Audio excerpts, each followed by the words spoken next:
Know that Ontario is the second most nuclearized jurisdiction on the planet. All of those reactors are coming to the end of their lives in the next decade. We could go 100% renewable. And we can do that quickly and cheaply with water power from Quebec. That's why we're asking to make a deal with Quebec to import their low-cost renewable water power. It's surplus power. We can import it on the existing grid. But what is the province of Ontario doing? Just last week they announced the long-term energy plan. They've essentially canceled all the renewable energy programs.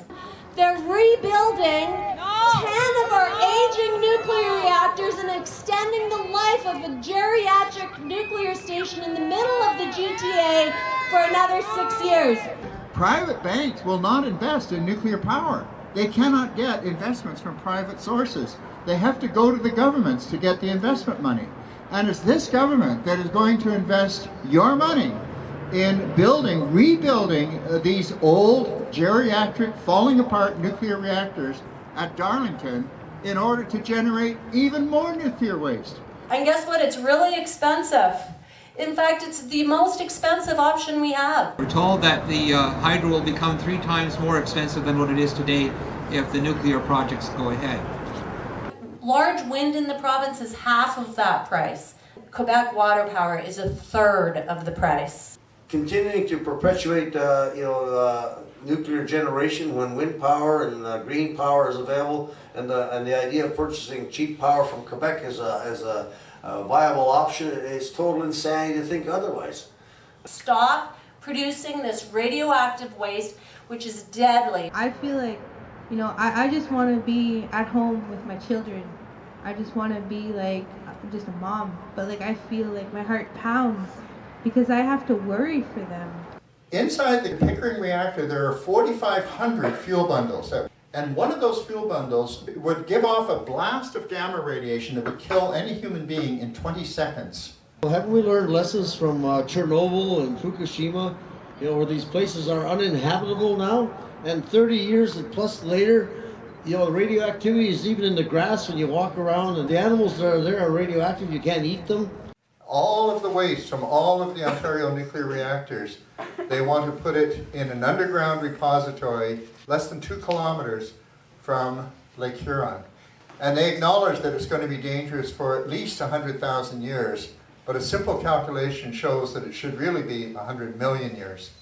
Every other hole that is buried nuclear waste in the world, there's been 3 of them, deep geologic repositories, they've all failed. And this radioactive waste that they're planning to bury along Lake Huron, along water bodies, rivers, the veins of Mother Earth, this threatens the very life. We need to find a way to make it properly packaged and completely phase out. So that's why Indigenous worldview is so important and critical in these times, because Mother Earth is our mother, so you wouldn't put disgusting poison in your mother. Indigenous people that are leading the resistance. Nuclear power is used for Southern Ontario. It's not used for Northern Ontario. It's a separate grid. And yet they are the ones who are targeted for receiving the nuclear waste. Proposed burial and transportation of and abandonment of radioactive waste within our collective territories, that is an act of colonialism. We are concerned about the water, the hauling of liquid radioactive waste on our highways. We've seen the accident that happened on the 400 highway a few weeks ago. If something were to happen with one of these shipments of radioactive waste, it would be catastrophic and very dangerous to the health of the water and the population.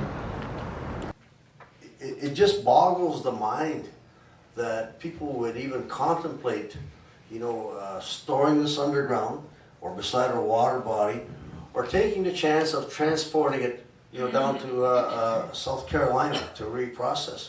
Nuclear transportation is so dangerous for nuclear waste. It is at its weapon-grade state, and all these plants are getting way too old to safely handle the toxic waste. We want renewable power. We don't want to be creating more radioactive waste that we don't know what to do with except bury it below the surface or above the surface on First Nations territories.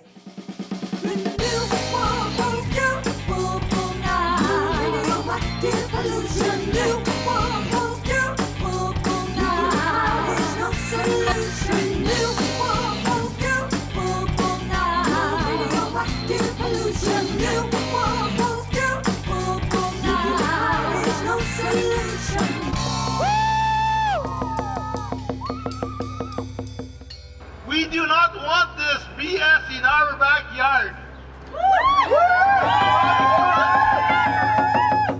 You are killing the future. Somebody is getting rich from our resources. When it's all said and done, they just leave us, and we're left with the garbage, with the deadly garbage. Shame. Stand with us. It's here to stay. We got to deal with it. Let's deal with it all together. We're doing an injustice to our future generations. We're doing an injustice to the lands and waters. Who's going to speak for the lands and waters?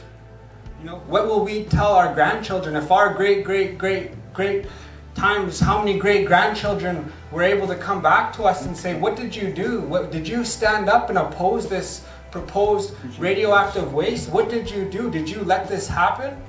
And so you can all be a part of that resistance because it's your children, it's your grandchildren, and it's your legacy too.